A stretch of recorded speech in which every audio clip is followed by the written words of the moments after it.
ومكروا ومكر الله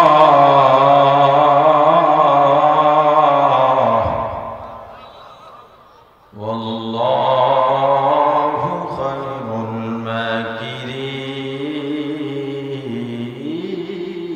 الماكرين ومكروا ومكر الله والله خير الماكرين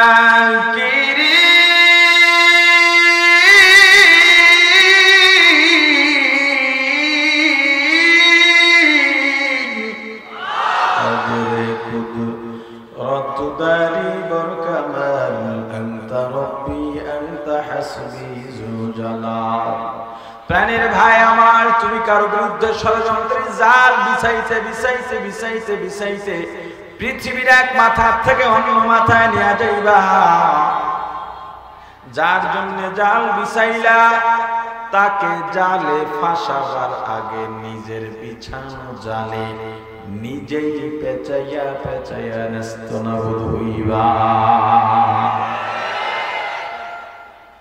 আল্লাহ বলেছেন লাকাদ কানা লাকুম ফি রাসূলিল্লাহি উসওয়াতুন হাসানাহ হামসিরাতে মুস্তাফা ওয়াদার তামামি আলাইকুন ইত্তিবায়ে সুন্নাতে খায়রুল বশর গিরে লাযম তাবুয়াবি আই পেসার محمد عربی ہے و نبی رست پیشوا محمد عربی ہے و نبی رست پیشوا عالم ہوا اس کی پیدا عشق سے اجالا عالم ہوا اس کی پیدا عشق سے اجالا شفیع الامم ہمارا نبی روز قیامت شفیع الامم ہمارا نبی روز قیامت شفاعت کرے گا اللہ کے پاس گنہگار امت شفاعت کرے گا اللہ کے پاس گنہگار امت প্রাণের ভাই আমার গত 2 দিনের আলোচনার পরে রাসূলের আদর্শ নিয়ে আজ কিছু কথা বলার কথা ছিল আল্লাহ মনোনীত করে দিলেন রাসূলের আদর্শ শ্রেষ্ঠ আদর্শ যারা রাসূলের উম্মত কিয়ামতের ময়দানে কঠিন অবস্থার বর্ণনা কালকে শেষ করেছি ওই সময় রাসূলের সুপারিশ যদি পাইতে চাও রাসূলের আদর্শ মানা ছাড়া রাসূলের সুপারিশ পাওয়া যাবে না আর জোরে বলেন ও মুসলমান কেমন ইমানদার হইল আমার কেমন রাসূলের উম্মত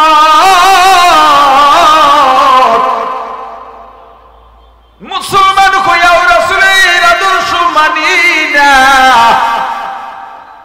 তুমি কি জানো এক সময় বাংলাদেশ পাকিস্তান ইন্ডিয়া কোন আলাদা রাষ্ট্র ছিল না সব মিলে নাম ছিল মহাভারত এই মহাভারত এক সময় শাসন করেছে মুসলমানেরা প্রায় 7 থেকে 800 বছর শাসন করেছে এরপরে 1603 বা 6 খ্রিস্টাব্দে ব্রিটিশ ইংলিশরা ইস্ট ইন্ডিয়া কোম্পানির নাম দিয়া মহাভারতে প্রবেশ করেছে ব্যবসার অজুহাতে ইস্ট ইন্ডিয়ায় ঢুকেই 50 বছরের মহাভারতে ঢুকে 50 বছরের ষড়যন্ত্রের মাধ্যমে গসিবি বেগম আর মীর জাফরদের সহযোগিতায় মুসলমানদের থেকে খেলাফতের শাসন কেড়ে নেয়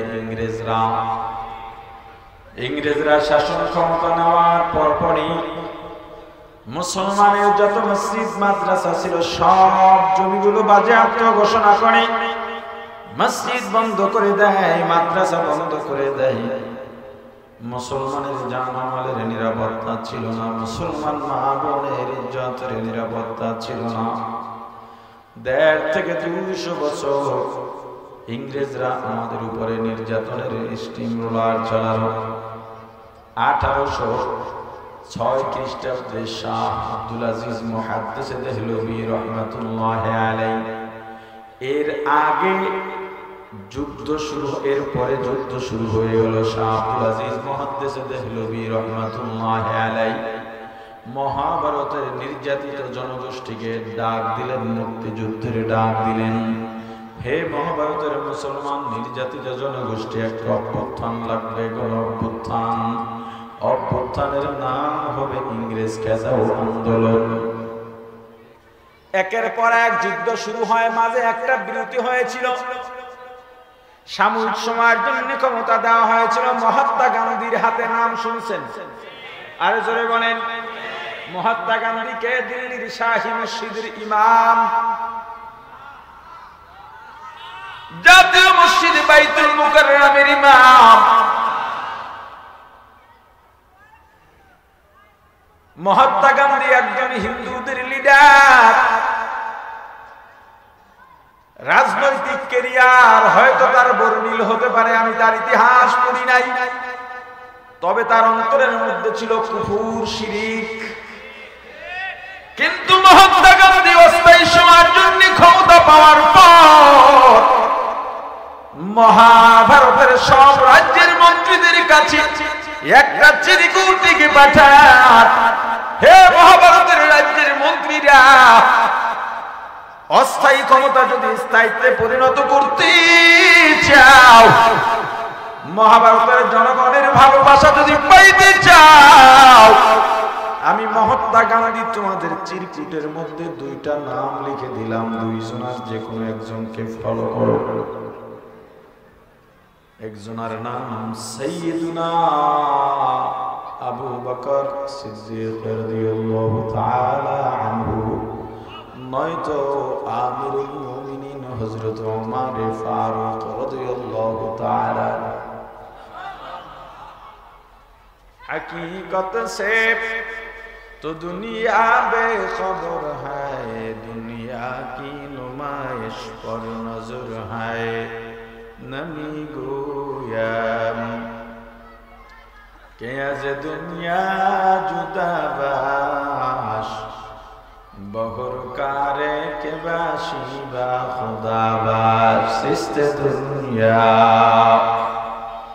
از خدا غافل بودن، نه قماشون برگو فرزندزان، دنیا میں ہو دنیا کا طلبگار نہیں ہو، دنیا میں ہو دنیا کا طلبگار نہیں ہو، بازار سے گزر ہو خریدار نہیں ہو، बाजार से गुजर हो खरीदार नहीं हो, जागा जी लगाने के दुनिया नहीं है, जागा जी लगाने के दुनिया नहीं है, ये इबरत की जाए तमाशा नहीं है, ये इबरत की जाए तमाशा नहीं है। ओ भाई बोलो, हजरत उमरेर आदर्श, हजरत आबू बकरेर आदर्श मूলত কার আদর্শ? জোরে জোরে জোরে জোরে আরো জোরে বলেন, কার আদর্শ?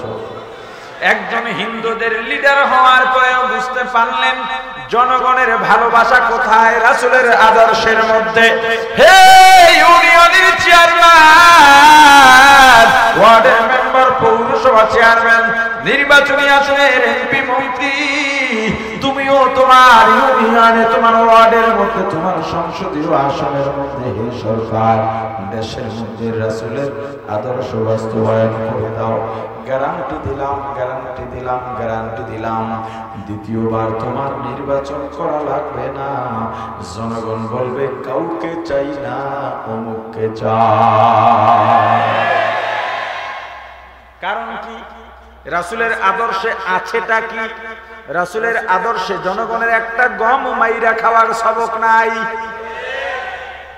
রাসূলের আদর্শের মধ্যে অপরাধী না, দুর্বলের উপরে অত্যাচারের কোনো সবক নাই। রাসূলের আদর্শের মধ্যে চুরি করলে হাত কাটার সবক আছে, রাসূলের আদর্শে অন্যায় করলে শাস্তির সবক আছে। রাসূলের আদর্শের মধ্যে কেউ কাউকে মার দেবে, আল মুসলিমু সিবাবুল মুসলিমু ফুসুকুন ওয়া কিতালুহু কুফরুন আও কামা ক্বালা নবী আলাইহিস সালাতু ওয়াস সালাম। আমার রাসূলের সবকে আছে মুসলমানকে গালি দেওয়া ফাসিক, মুসলমানকে গালি দিলে তুমি ফাসিক। ফাসিক কি জোরে বলেন? ফাসিকের উপরে আল্লাহ অনেক খুশি, কথা বলে না। আর মুসলমানকে খুন করা কুফরি। এই সবক রাসূলের আদর্শের সবক। প্রাণের ভাই আমার,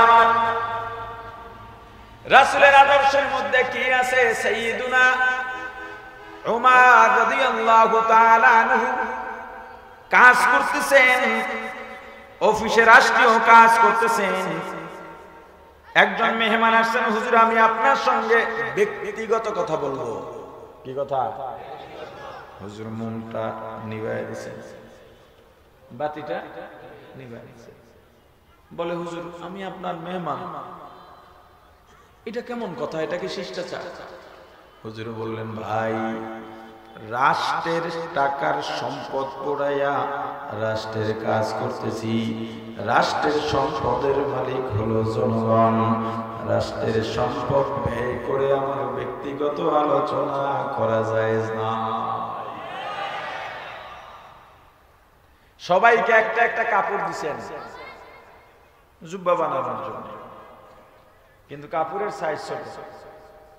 একটা কাপড় দিয়ে একজনের জুব্বা হয় না। জুমায় খুতবা দিচ্ছেন হযরত ওমর, অর্ধজাহানের শাসক, অর্ধেকটা পৃথিবী শাসন করেছেন হযরত ওমর। তার শরীরে পরিপূর্ণ জুব্বা। মুসল্লি একটা দাঁড়ায় গেছে, হুজুর খুতবা বন্ধ করেন। কি আপনি মেম্বারের সামনে দাঁড়াইতে পারবেন? কথা কয় না। চেয়ারম্যানের সামনে।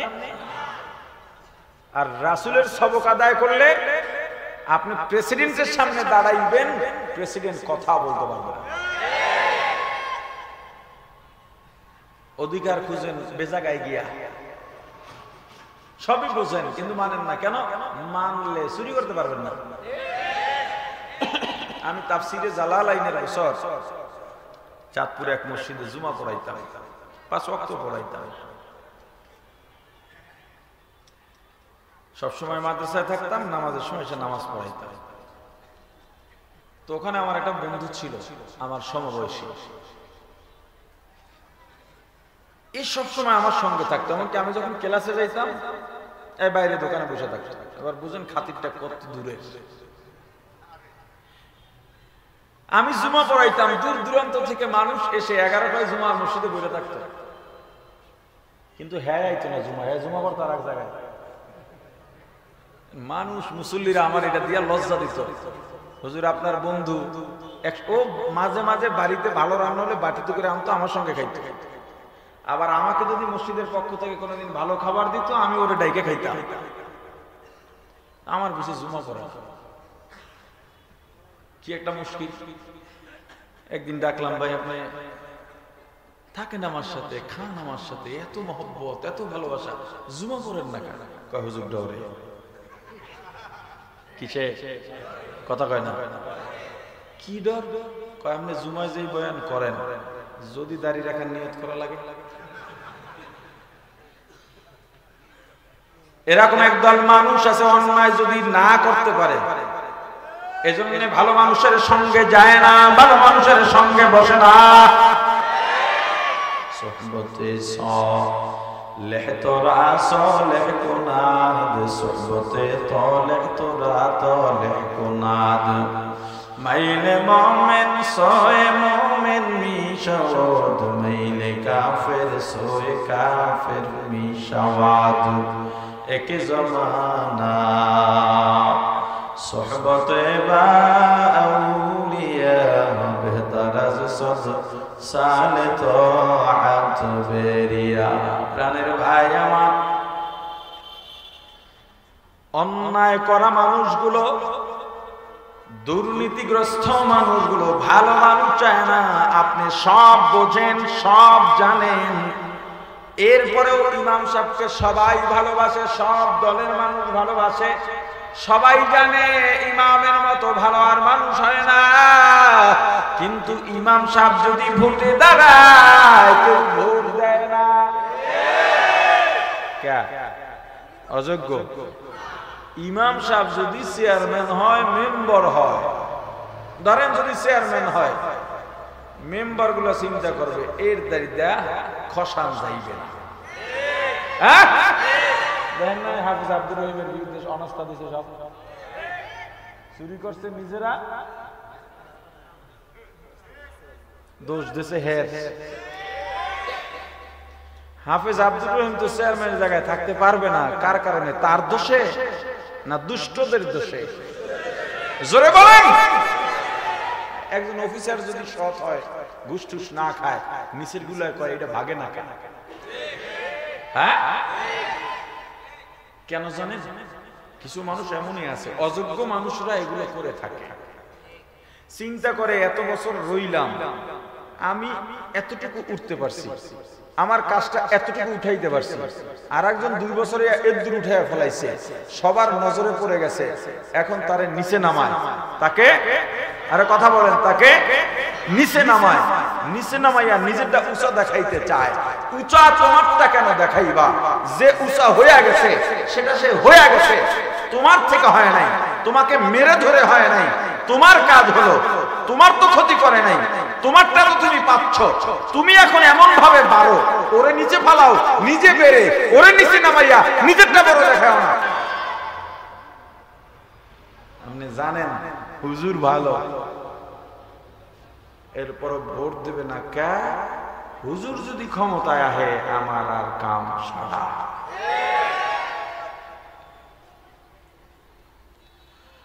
দাঁড়ায় গেছে, হুজুর খুতবা বন্ধ করেন। অর্ধেক পৃথিবীর শাসক, অর্ধ জাহান। আচ্ছা, অর্ধেক জাহান কতটুকু? আলিপুরের সমান তৈবি কত? হ্যাঁ, পৃথিবীর অর্ধেকের শাসক খুতবা দিচ্ছেন, সুলতান খুতবা দিচ্ছেন, সাধারণ চাষি দাঁড়িয়ে গেছে। এটা ইসলাম। আর আপনি মেম্বার, চেয়ারম্যান, এমপি তো বহুত দূরে, তার অন্যায়ের বিরুদ্ধে দাঁড়ায় গেলে কয় রাত্রে যা ফালায় দে, আরে কথা কয় না। আফসোস, হুজুর চুপ হয়ে গেলেন। আপনার কি কোনো প্রশ্ন বা অভিযোগ আছে? জি হুজুর। কি অভিযোগ? আমরা সবাই কাপড়ের টুকরা পাইলাম, কাপড়ের পিস পাইলাম, কিন্তু কারো কোনো জামা হয় নাই। আপনার একটা জুব্বা কেমনে হইল? রাসূলের আদর্শ কি মনে করেন? 100 বস্তা চাউল হইলে 90 বস্তা বিভিন্ন নেতাকে ঘরের পাঁচ দুয়ারে পাওয়া যায়, এটা কি রাসূলের আদর্শ? রাসূলের আদর্শ অর্ধেক পৃথিবীর শাসক, কি টেরাম টেরাম আর ঘুষ। দাঁড়ায় গেছে, হুজুর শান্ত। কি অভিযোগ তোমার? যে আমরা সবাই কাপড় পাইছি, একটা একটা আমাদের তো কারো পরিপূর্ণ জুব্বা হয় না। হুজুর আপনার হইল কিভাবে? জবাব দিয়া তারপরে খুতবা শুরু করেন। জুলাই আগস্টের গণ অভ্যুত্থানের মাধ্যমে জবাবদিহিমূলক এই দেশের ক্ষমতা কিংবা রাজনীতি চাই, শোষণ অত্যাচার চাই না। আমাকে বলবেন হুজুর মানুষেরই কনকা, নিজে ময়দানে রয়েছে, নিজে। যদি আন্দোলনে ফেল করতাম আজকে মাহফিলও হতো না, মুহিজ সুন্নাহও থাকতো না, আমার কোম্পানিও থাকতো না, হয়তো আয়না করে না হয় বিদেশ পালায় যাওয়া লাগতো। কথা আমি বলবো না, আপনি বলবেন। লুটে পুটে কেউ খাবে এজন্য জীবন দেওয়া হয় না, রক্ত দেওয়া হয় না। এই যারাই আন্দোলন করেছে ওরা সবাই জানতো ফেল হলে জীবন শেষ, জানার পরও ময়দান ছাড়ে নাই। যারা মৃত্যুর ভয়কে জয় করে ময়দানে লড়েছে, ওরা প্রয়োজন হলে আল্লাহর করে উত্থান বানাবে, আল্লাহ রক্ত দেবে, জীবন দেবে ইনশাআল্লাহ।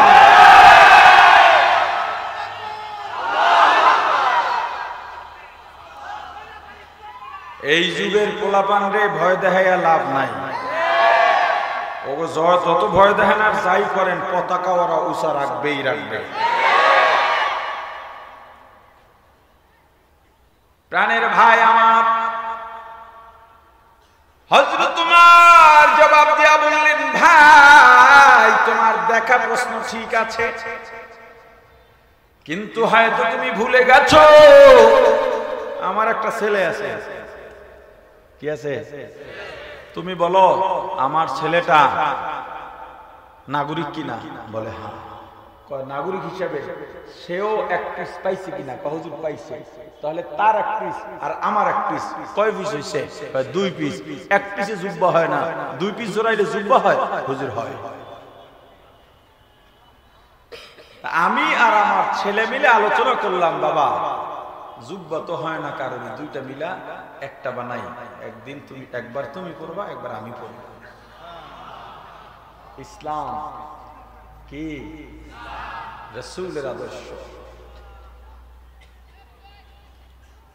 রাসূলের আদর্শে পাওয়ার খ্রিস্টানদের এক ইতিহাসবিদ ছিলেন মাইকেল হার্ট। একবার চিন্তা করলেন, জীবনে লেখা তো কম লিখি নাই, রচনা কম করি নাই,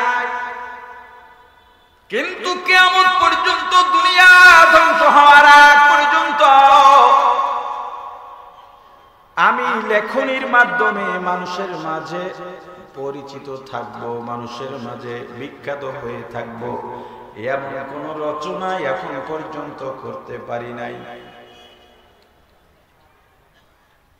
ভাবতে লাগলেন কি করা যায়। মন্ত্রী মহোদয়কে নিয়ে আসছেন,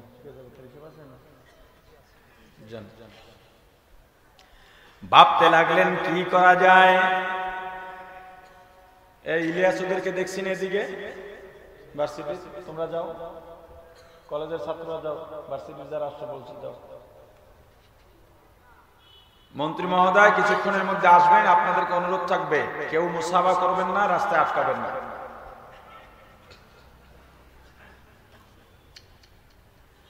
আল্লাহ সমস্যা নেই। ভাবতে ভাবতে একটা সিদ্ধান্ত নিলেন, আমি একটা কাজ করি, পৃথিবীর মধ্যে অনেক ধর্ম আছে, অনেক জাত আছে, প্রত্যেক জাত প্রত্যেক ধর্ম কোন না কোন মনীষীকে ফলো করে। সব ধর্মের সব মনীষীদের নিয়ে আমি একটা জীবনী লিখব। 1000 মনীষীর নাম এক জায়গায় করলেন যেখানে আমার রাসূলের নাম আছে। বলেন তো লেখকটা মুসলিম না অমুসলিম? রাস্তা কোন কাজরে বলেন, মুসলিম না অমুসলিম? পরে দেখলেন যে অনেকগুলা বই হয়ে যায়, না হবে না, বিশাল ভলিউম, অনেকগুলো খণ্ড হয়ে যায়। যদি অনেকগুলো খণ্ড হয়, এক খণ্ড হাতে নিয়ে হাঁটবে, লেখা পড়া শেষ, পড়ার পরে আর এক খণ্ড খুঁজতে যাওয়া লাগবে, দরকার নাই। আমি এমন একটা রচনা করতে যাই যার শুরু আর শেষ ছোট্ট একটা বইয়ের মধ্যে হয়ে যাবে। ট্রেনে যাবে, গাড়িতে যাবে, প্লেনে যাবে, জাহাজে যাবে, যেখানেই যাবে ব্যাগের মধ্যে গুজে রাখতে পারবে, অন্যকে উপহার দিতে পারবে। সিদ্ধান্ত নিলেন এখান থেকে বাছাই করে করে 100 রাখব। বাছাই করলেন, বাদ দিলেন, 900 বাদ দিয়া 100 রাখলেন, সেখানেও আমার রাসূলের নাম আছে। আবার বলেন লেখকটা মুসলিম না অমুসলিম? আওয়াজ দিয়া বলেন লেখক মুসলিম না অমুসলিম? বইয়ের নাম রাখলেন দি 100, 100 বিশ্বের শ্রেষ্ঠ 100 মনীষীর জীবনী। চিন্তায় পড়ে গেলেন, বইয়ের প্রচ্ছদ শেষ, পুরুষ দেখা শেষ, সাজাবেন, শুধুমাত্র বাকি আছে সূচিপত্র করা। 1 নম্বরে কার সূচি হবে? কারণ যারা পাঠক তারা সূচি দিয়ে 1 নম্বরে কাকে দেখে সেটা ফলো করে। মাইকেল এই চিন্তা করলেন, আমি যাকে 1 নম্বরে রাখব সারা দুনিয়ার মানুষ মনে করবে এ শ্রেষ্ঠ, কাকে রাখা যায়? আমি তো ভুল সিদ্ধান্ত নিতে পারি না। কয়েকটা ক্যাটাগরি দাঁড় করালেন, সততা, ন্যায়পরায়ণতা, ইনসাফ, সংসার, রাষ্ট্র, সমাজ পরিচালনা সার্বিক দিক দিয়া অনেকগুলো ক্যাটাগরি দাঁড় করালেন। যেখানেই হাত দেন এক নম্বরে মুহাম্মদ, ইনসাফে হাত দেন এক নম্বরে মুহাম্মদ, ন্যায়পরায়ণতায় হাত দেন, রাষ্ট্র পরিচালনা, সংসার পরিচালনা, সমাজ পরিচালনা, সত্যবাদিতা যেদিকেই যান, রাহমাতুল লিল আলামিন, সাইয়্যিদুল মুরসালিন, ইমামুল মুরসালিন, খাতামুন নবীন, শাফিউল মুজনিবিন, উম্মতের কান্ডারি, মানবতার মুক্তির দূত সাইয়্যিদুনা মুহাম্মদুর রাসূলুল্লাহ সাল্লাল্লাহু আলাইহি ওয়াসাল্লাম এক নম্বর।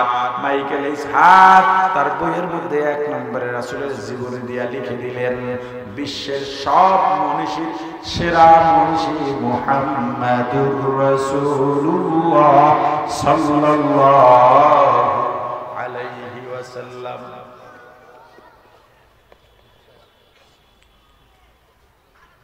হাজার হাজার লক্ষ লক্ষ বই ছাপা হলো, আগেই তো মার্কেটিং করা হয়েছে। প্রিয় লেখক, প্রিয় ইতিহাসবিদ মাইকেল ইসহাকের বই আসতেছে, সবাই হাতের মধ্যে নিয়ে দেখে এক নম্বরে মুহাম্মদ। আমাদের ইতিহাসবিদ যেহেতু লিখেছেন এক নম্বরে মুহাম্মদ, তাহলে মুহাম্মদই ঠিক। এই মুহাম্মদের উপরে যেই কুরআন নাজিল হয়েছে ওই কুরআন সত্য, ওই কুরআনের মধ্যে যেই আল্লাহ কুরআন নাজিল করেছেন ওই আল্লাহ সত্য, ওই কুরআনের মধ্যে ওই আল্লাহ যেই ধর্মের কথা বলেছেন, ইন্নাদ দীনা ইনদাল্লাহিল ইসলাম,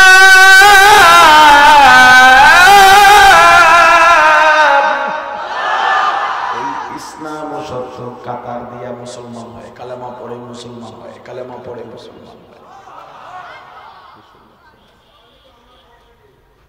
খ্রিস্টানদের মাথা গরম হয়ে গেছে, হায় হায় কি অবস্থা, তলব করছে, গোল টেবিল বৈঠক বসছে। জবাব দাও তুমি মুহাম্মদ সাল্লাল্লাহু আলাইহি ওয়াসাল্লামের বিরুদ্ধে আমরা পরিকল্পনা করে কত বিরোধিতা করি, মানুষের মাঝে কত রিউমার ছড়াবার প্রচেষ্টা চালায় যায়, সেখানে তুমি এক নম্বরে মুসলমানদের নবীর নাম কেন রাখলাম? মাইকেল ইসহাকের সরল জবাব, আমি একজন ইতিহাসবিদ, ইতিহাসের মধ্যে আমি ভুল তথ্য দিয়ে আমার জীবনে কালির দাগ লাগাইতে চাই না। আমি যেদিকে যাই ওদিকে দেখি মুহাম্মদ, আমি যেখানে যাই ওখানে দেখি মুহাম্মদ। মুহাম্মদ তো মুহাম্মদ, মুহাম্মদের আশেপাশেও সারা দুনিয়ায় চলে। পৃথিবীতে যত মনীষী মরছে, মারা গেছে, মারা যাওয়ার পর মানুষ এই কথা বলছে, যদি আরো কিছুদিন বেঁচে থাকতেন তাহলে আর অনেক কাজ হতো। কথা হয় না? শুধুমাত্র একজন ব্যক্তি রাহমাতুল লিল আলামিন ইন্তেকালের পর এই কথা মানুষ বলে নাই, কারণ আল্লাহ ঘোষণা দিয়েছেন, আল-ইয়াউমা আকমালতু লাকুম দীনাকুম ওয়া আতমামতু আলাইকুম নি'মাতি ওয়া রাদিতু লাকুমুল ইসলাম দীনা। পরিপূর্ণ হয়ে গেছে ইসলাম। একটা মানুষের জন্ম থেকে মৃত্যু পর্যন্ত এমন কোন বিষয় আদি বাকি নাই যা আমার রাসূল শিখাইয়া যায় নাই। তাহলে কিসের অভাবে তুমি ব্যক্তি পূজায় লিপ্ত হয়ে গেলা? ইসলাম তোমার কাছে কেন ঠুনকো হয়ে গেল? কিয়ামতের ময়দানে যারা ইসলামের বিরুদ্ধে কথা বলে, দেখা হবে তোমাদের সাথে, দেখা হবেই হবে। চিনি কিন্তু কম চিনি না। প্রাণের ভাই আমার, বলবেন তো হুজুর আপনি কি জান্নাতে জান্নাতে যাইবেন? জান্নাতের আশাই তো করি ইনশাআল্লাহ। দিনের জন্য পরিশ্রম করি, জাহান্নামে যাওয়ার লাগে। আরে কথা বলেন। এত বিশাল আয়োজন করছি, 10 লক্ষ টাকা বাজেট, 1 পয়সা কালেকশন করছি আপনার থেকে, এটা করি কি জাহান্নামে যাওয়ার লাগে?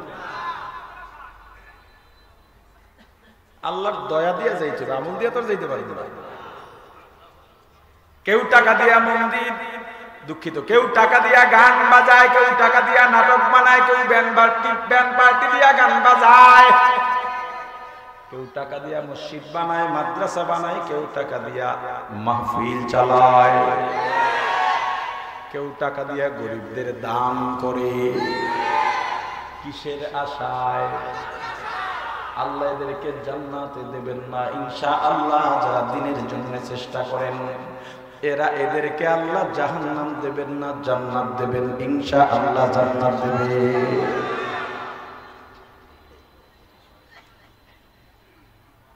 মাইকেল হিসাব জানায় দিচ্ছেন, স্যারেরা আমার দ্বারা সম্ভব না, এটা থাকবে, আমার বই নাড়াইতে পারবো না। কথা ঠিক আছে, তুমি আর বই ছাপতে পারবে না, বইয়ের সত্য আমাদেরকে দেয়া দাও। সত্য বুঝেন, মালিকানা দিয়া দাও। নিয়ে এলেন, এখন নিজেদের স্পেশাল বৈঠক। বই তো পড়ে পড়ে অনেকে মুসলমান হয়ে গেছে, এদেরকে আর ইসলাম থেকে ফেরানো যাবে না। ইসলামের মধ্যে কি যেন আছে, একবার যে গ্রহণ করে জীবন দেয়, ইসলাম ছাড়ে না। পৃথিবীতে বহু অমুসলিম ইসলাম গ্রহণের ইতিহাস আছে, মুসলমান ইসলাম ছাড়ার ইতিহাস নাই। তাহলে কি করা যায়? যাদের হাতে বই পৌঁছে গেছে, ঘরে ঘরে গিয়া বই তো তালাশ করে আনাও যাবে না, তো ওরা ওই বই পড়ে যারা মনস্থির করছে মুসলমান হয়ে যাবে, ওদেরকে ফিরাও। কেমনে ফিরাইবা? মানববন্ধন করো, কয় না সব অধিকার মানববন্ধন দিয়া আদায় হয় না, হরতাল অবরোধ দিয়া সব অধিকার আদায় হয় না, কৌশল অবলম্বন করো। বলে কি? মাইকেল স্যার কি করছে? কয় বই লেখছে, আমরাও বই লিখব। সবাই হাত তুলেছে, সবই তো লেখক, বড় বড় লেখক। নেতা কয় সব বিরাটনামা, আমরা তো এমনি ইসলামের বিরোধী, আমরা লেখলে মাইনসে কইব, হেরা তো এটা লেখবই। তাহলে কি করা যায়? একটা মুসলমানের সাহস, মুসলমান খুঁজো, মেধাবী মুসলমান। এক মেধাবী মুসলমান পেয়ে গেছে, তার মেধা কত? বাবা স্কুলে ভর্তি করে দিলেন, আছে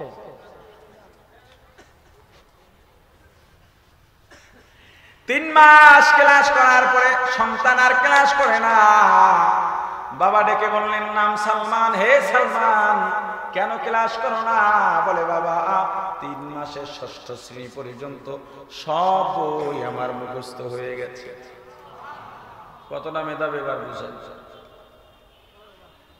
বাবা চিন্তা করলেন, আমার ছেলে বড় মেধাবী, ইসলামের চিন্তাবিদ বানাবো।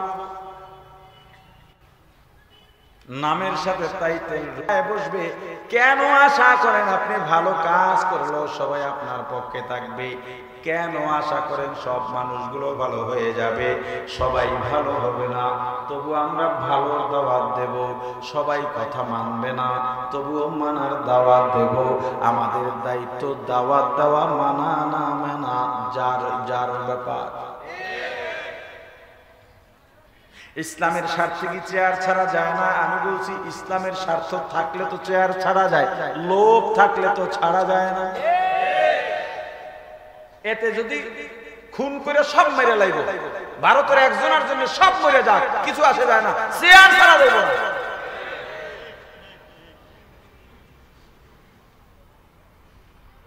দেখেন নাই টঙ্গী ইসলামায় কি হয়েছে? হাটাজারি থেকে ফতোয়া আসছে, রহমানিয়া থেকে ফতোয়া আসছে, সাতপন্থীরা মসজিদে তাদের কাজকর্ম করা না যায়, মসজিদ কমিটি সহযোগিতা করলে তারাও গুনাহগার হবে। আমি ফতোয়া শুনাই দিলাম তাদের। এখন হাটাজারির গিয়ে ধরেন আর রহমানের গিয়ে ধরেন। প্রাণের ভাই আমার, সালমান রুশদির টাকার বস্তা দেখা খাই। লোভ যদি থাকে তাহলে মেলামেশা হয় না। ইসলামের স্বার্থ থাকলে যে কিছু ত্যাগ করা যায়। খালিদ বিন ওলীদের গল্প শোনেন নাই? আমি এর ওদিকে যাব না। সিফা সালার থেকে আল্লাহ রাসূল সরাইয়া দিলেন, সাধারণ শূন্য হইয়া যুদ্ধের স্পিড আরো বাড়ায় দিয়েছেন। খালিদ বিন ওলীদ এটা হলো ইসলামের স্বার্থ ছিল। প্রাণের ভাই আমার, সালমান রুশদিকে টাকার লোভ দেখানো হলো, দুইটা পদ্ধতি, আর একটা খ্রিস্টান সুন্দরী মেয়েকে তার পেছনে লেলিয়ে দেওয়া হলো। প্রেমের অভিনয় করবে, প্রেমে পড়ে গেছে। প্রেমিকা যখন দেখলো আমার কথা ছাড়া সালমান রুশদি ওঠা বসা করে না, সালমান আমার একটা অনুরোধ রাখা লাগবে। বলে কি? একটা বই লেখবা। সালমান রুশদিও বড় লেখক, আমার কাজই তো বই লেখা। না, একটু ডিফারেন্ট আছে। বলে সেটা আবার কি? দি 100 মাইকেল হার্টের বই সামনে দিল, এই বইটা দেখো। এই বইতে যেই কয় ফরমা তুমিও সেই কয় ফরমা লেখবা। এই বইয়ের প্রস্তাব ডিজাইন যেমন তোমার ডিজাইনও হবে তেমন। এই বইয়ের ভিতরে 100 মনীষীর জীবনী আছে, তোমার বইতেও 100 মনীষীর জীবনী থাকবে। সালমান রুশদি বই লিখছে, দি 100 এর যে কয় ফরমা, বইয়ের নাম দিল Salman Rushdie satanic verses. Satanic ভার্সেসের মধ্যেও একই সংখ্যক ফরমা। দি 100 এর প্রস্তাব আর স্যাটানিক ভার্সেসের প্রস্তাব একই প্রস্তাব। দি 100 এর মধ্যে 100 মনীষীর জীবনী, স্যাটানিক ভার্সেসের মধ্যে 100 মনীষীর জীবনী। দি 100 এর মধ্যে 1 নম্বরে মুহাম্মদ, স্যাটানিক ভার্সেসের মধ্যে 1 নম্বরে মুহাম্মদ। ভালো করে বুঝেন, লেভেল 1 দেখলে ছাপা 1 দেখলে ভিতরটা সবার সমান না, দুইটাই এক, ভিতরটা আলাদা।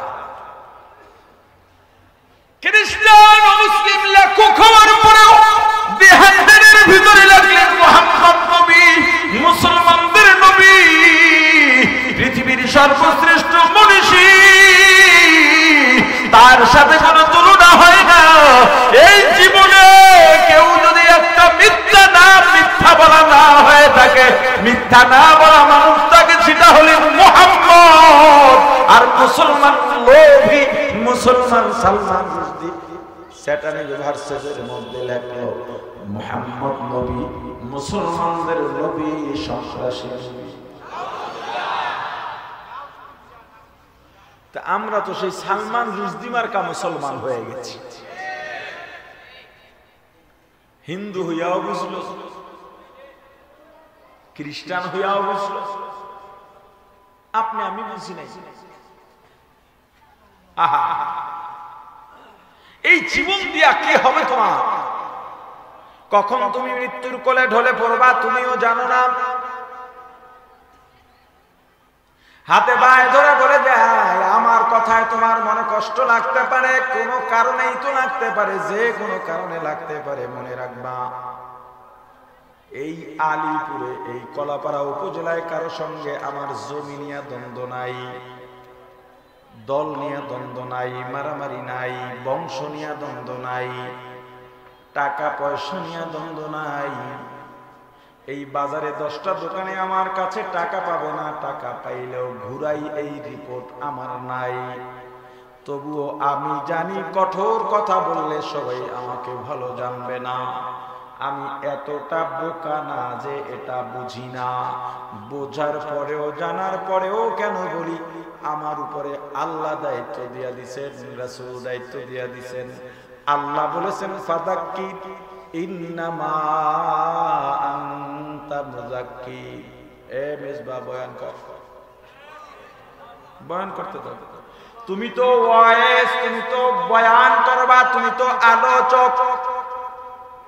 লাস্তা আলাইহিম বিমুসাইতির, তোমাকে দারোগা এসপি ওসি বানায়া পাঠাই নাই, ধরে নিয়ে রিমান্ড দিবা না। না, ইন্নাকা লা তাহদি মান আহবাবতা। আল্লাহর রাসূলকে বলেছেন, হাবিব আমার, আপনি কাউকে হেদায়েত দিতে পারবেন না, হেদায়েতের মালিক কে? আল্লাহ। আরো জোরে, আমার কাজ পথ দেখানো আমার রাসূল বলেছেন, ক্বালান নবিয়্যু সাল্লাল্লাহু আলাইহি ওয়াসাল্লাম, ইন্নাল উলামা ওয়ারাসাতুল আম্বিয়া। এই হাদিসের মাধ্যমে একটা এজাজত দিয়েছেন। সেটা কি? আমি রাসূল যখন থাকবো না, আমার যত কথা আছে এগুলো প্রচার করার জিম্মাদারি আলেমদের। কাদের? দায়িত্বটা বুঝাইয়া দিলেন। ক্বালান নবী সাল্লাল্লাহু আলাইহি ওয়াসাল্লাম বাল্লিগু আন্নী ওয়ালাউ আয়া আও কামা ক্বালান নবী আলাইহিস সালাতু ওয়াস সালাম। হে আলেমরা, তোমাদেরকে আমার প্রতিনিধি বানাইছি, এখন কি করবা? আমার পক্ষ থেকে যদি একটা বাণীও হয়, কোরআনের আয়াতও হয়, হাদিসের টুকরাও হয়, এটা মানুষের মাঝে তাবলীগ করো, বুঝাইয়া দাও, তাদের কাছে পৌঁছাইয়া দাও। আমার অনেকে প্রশ্ন করে, মিয়া আপনি সাতপন্থী মিয়া কথা কান, আপনি কি তাবলীগ করছেন নাকি জীবনে? ওরে বেটা, তুমি তাবলীগের কি বোঝো? 7 বছর বয়সে বাবা আমাকে কেওড়া বুনিয়া দিলেন, এই যে তাবলীগ শুরু এখনো চলে।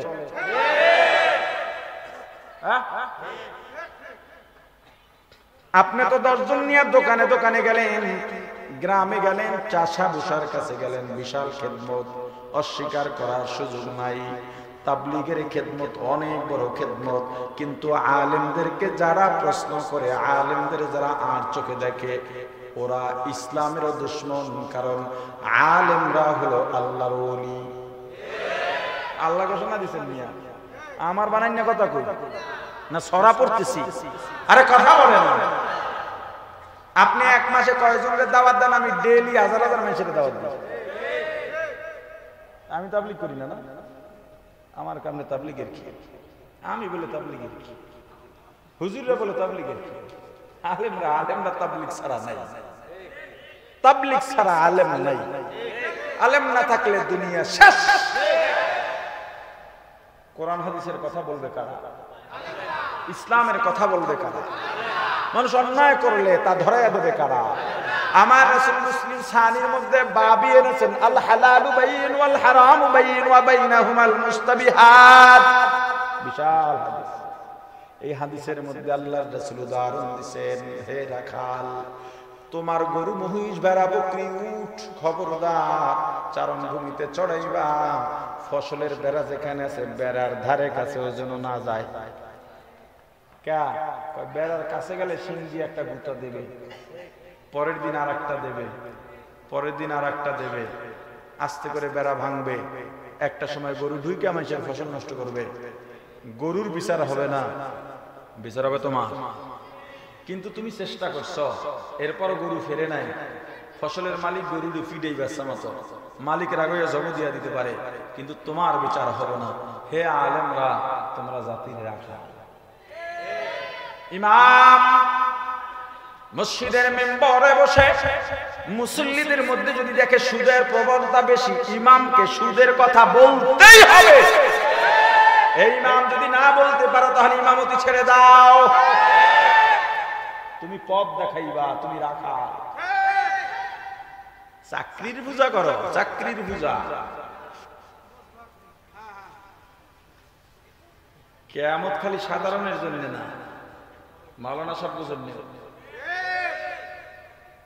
খায়রুল খিয়ার খিয়ারুল উলামা, শাররুশ শিরার শিরারুল উলামা। ভালোর ভালো আলেম, খারাপের খারাপ আলেম। হিম্মত বাড়াও। আমি বলে যাই, কতদিন বাঁচবো জানি না। শত্রু মনে করলে করতে পারো, বন্ধু মনে করলেও করতে পারো। আল্লাহকে সাক্ষী রেখে বলছি, মনের দরদ এবং ব্যথার থেকে বললাম, তোমাদের তরে আমার একটি অনুনয়, বাতিলের প্রাসাদ যেন উঁচু নাহি রয়, জালিমের প্রাসাদ যেন উঁচু নাহি রয়।